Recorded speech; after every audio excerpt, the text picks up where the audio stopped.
Hello po sa lahat. Again, ito pa rin po si Teacher Bong para sa ating iTuro. So sa oras pong ito, atin naman tatalakayin ang Filipino 6, Quarter 1, Week 1 na October 5 hanggang 9. Ang ating pong aralin ay nasasagot ang mga tanong tungkol sa napakinggan o nabasang pabula, kwento, tekstong pang-impormasyon at usapan. So, takakayin po natin mga isa-isa, no? Unahin po natin is, alamin muna po natin kung ano-ano ba yung mga nabanggit ko kanina. Anong mga uring babasahin o kaya mga bahagi ng literatura yung mga nabanggit po natin. Unahin po natin yung pabula. Ang pabula po ay kwento ng mga hayop na nag-aasal tao. Ito po yung mga hayop ay nagkakaroon sila ng trabaho, nakapagsasalita, nakakasuot ng damit o kaya may sariling pamayanan. So yun po yung ibig sabihin ng pabula. Ginagawa niyang mga tao o asal tao ang mga hayop.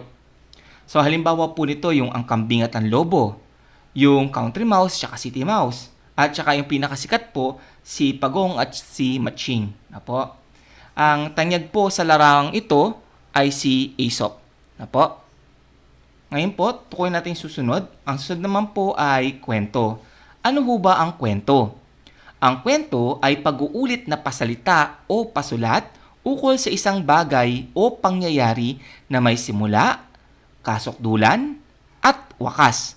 Maaaring mula sa katotohanan o malikhaing pag-iisip ng may akda. Pag sinabi po nating may akda, author o yung sumulat. Maaaring ito po ay mula sa totoong buhay. Halimbawa, yung mga nangyari sa araw-araw, isang di malilimutang pangyayari, o kaya po ay isang imahinasyon. Ibig sabihin, ito po ay hindi nangyari, subalit likha lamang na malikhaing pag-iisip o katang-isip lamang. Sumunod naman po ay ang tekstong pang-impormasyon. At ano naman to? Ang tekstong pang-impormasyon ay isang pahina, maaring printed o nailathala o digital o yung nandun sa internet na nagbibigay paliwanag o impormasyon tungkol sa isang bagay o pangyayari. So halimbawa po ito, sinasabi po nito yung pagkuha ng birth certificate o sertipiko ng kapanganakan. So meron po siyang prosesong nilalagay. Napakahalaga po ng tekstong pang-impormasyon para po alam natin kung anong gagawin natin matapos ng isang gawain.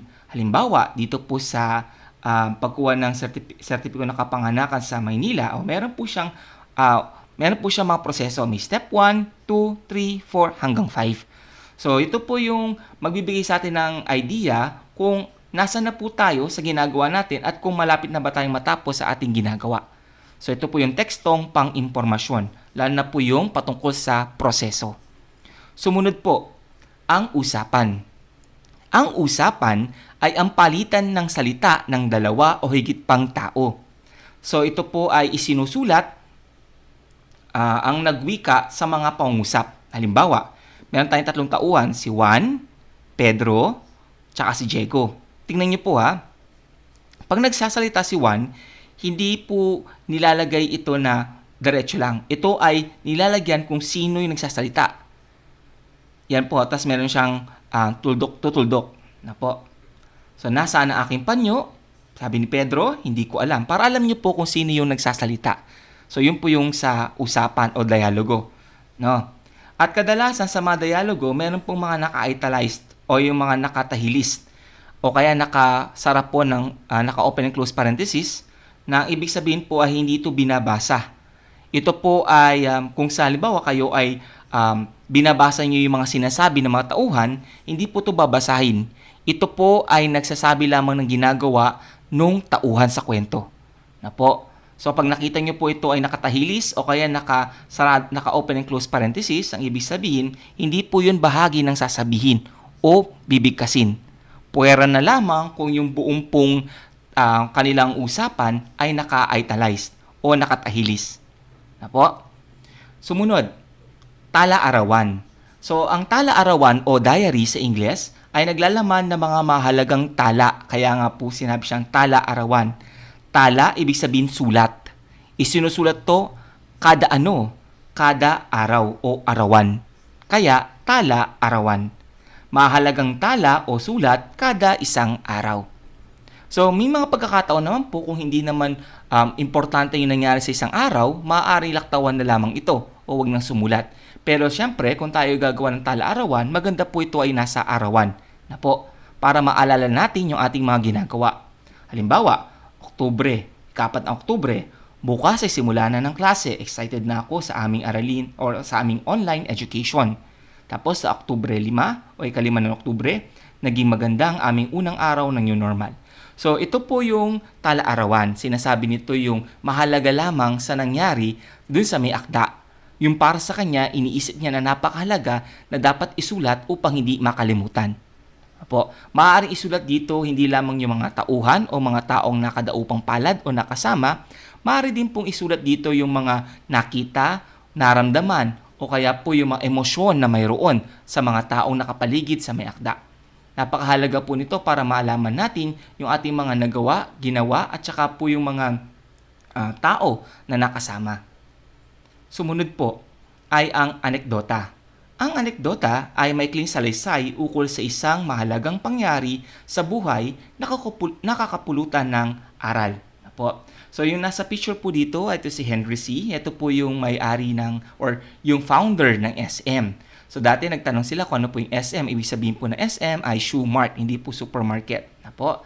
So si Henry C. mula sa word na shoe mart, actually sila po ay isang tagapaggawa at mag-aayos ng sapatos. Yun nga lang, ang nangyari nga ho ay isang anekdota sa kanyang buhay. Nung minsan po ay dahil sikat noon ang Mercury Drugstore, siya po ay nakiusap noon po na maglagay po na kanyang mga paninda sa tapat o sa may bandang maliit na sulok lamang or gilid ng Mercury Drugstore. Pero hindi po siya pinayagan, kaya sinabi niya sa kanyang sarili, pag siya ay yumaman, ay hindi niya bibigyan ng pagkakataon na makatulong sa Mercury Drugstore. Yun po ang dahilan kung bakit sa lahat ng SM na makita ninyo, wala po tayong Mercury Drugstore sa loob. Lahat Watson. Po? So yun po yung maikling aral na bigyan ng pagkakataon yung iba na maghanap buhay din. Kung makakatulong ka, tulungan mo sila. So yun po yung kapupulutan ng aral doon. Okay? Sumunod naman po, ulat.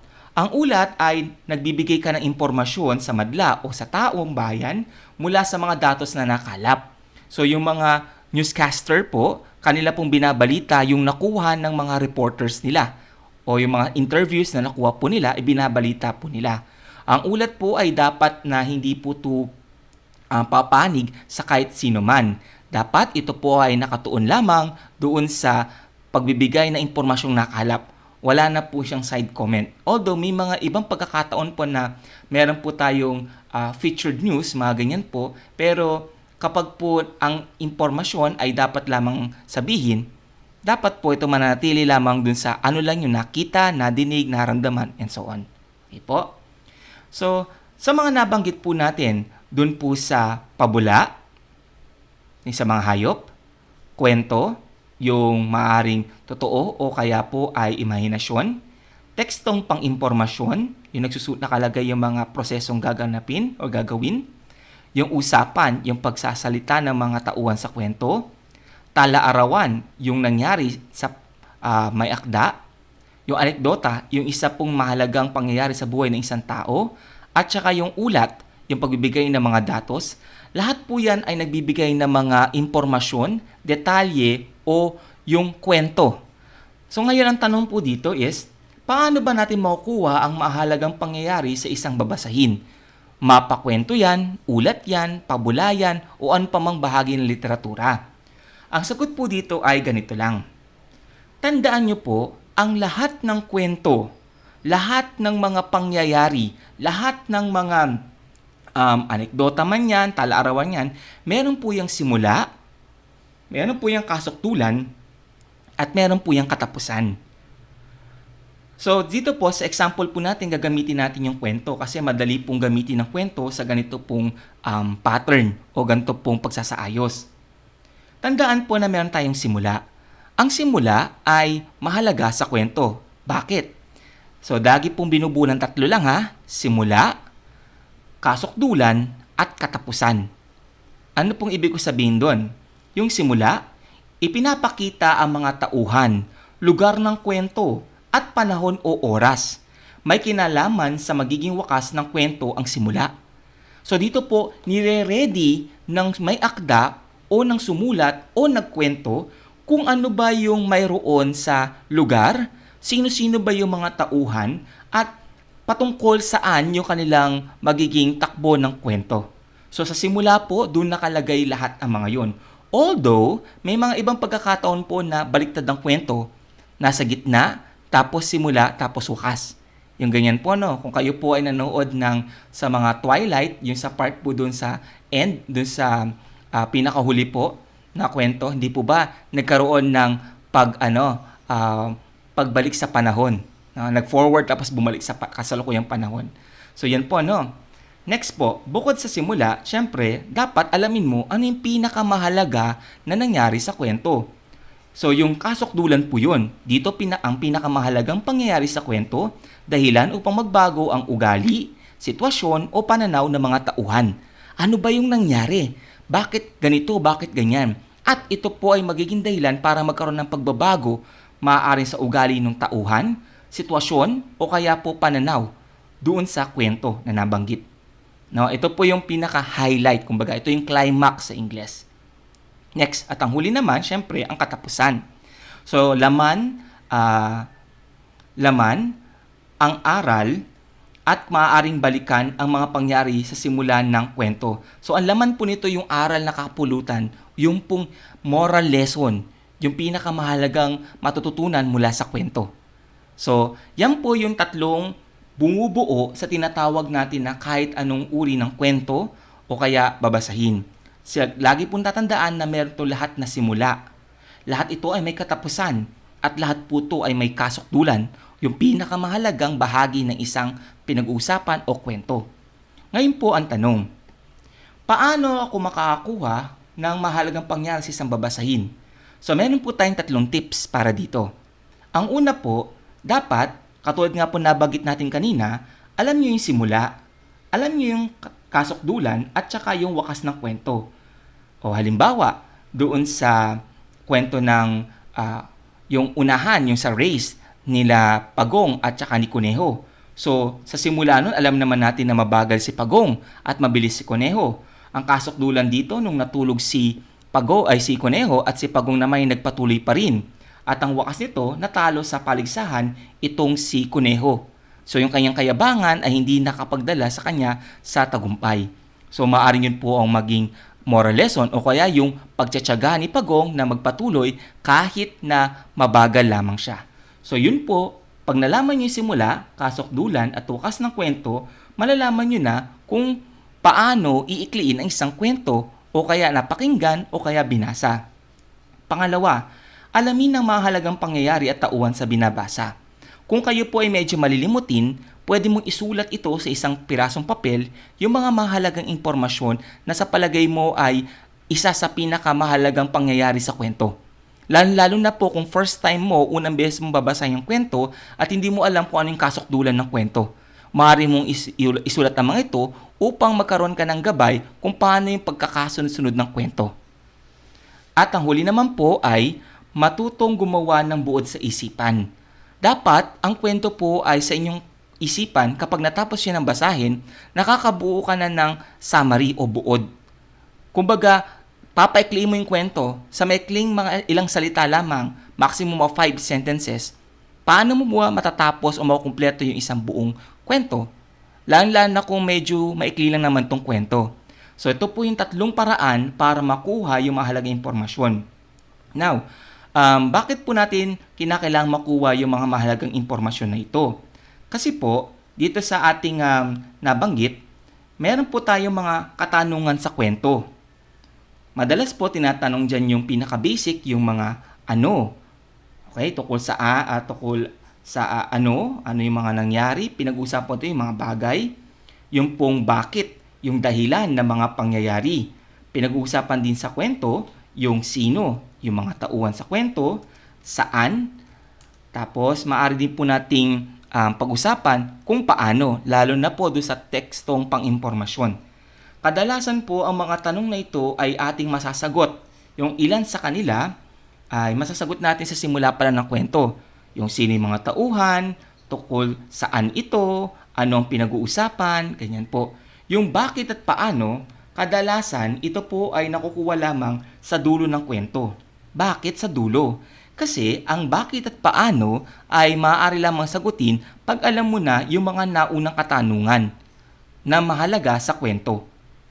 Bakit ginawa ni Pagong ang makipagkompetensya kay Kuneho gayong wala naman siyang laban? So malalaman niyo po yun kung natapos yung kwento, di ba? O kaya, paano tinalo ni Pagong itong si Kuneho? So malalaman mo rin yon kung natapos mo yung kwento. Kaya po ang bakit at paano kadalasan nasasagot lamang kung natapos mo yung iyong binabasa. Kaya po napakahalaga, katulad na binanggit ko sa inyo kanina, na alam ninyo yung tatlong bahagi ng kwento. Dahil kapag alam nyo po ito, kahit anuman ang inyong binabasa, ay makukuha ninyo ang impormasyon dito. Okay po, maraming pong salamat sa inyong pakikinig. Again po, ang ating pong topic sa araw na ito ay ang nasasagot ang mga tanong tungkol sa napakinggang o nabasang pabula, kwento, tekstong pang-impormasyon at usapan. Ito po si Teacher Bong nagsasabing stay home and stay safe.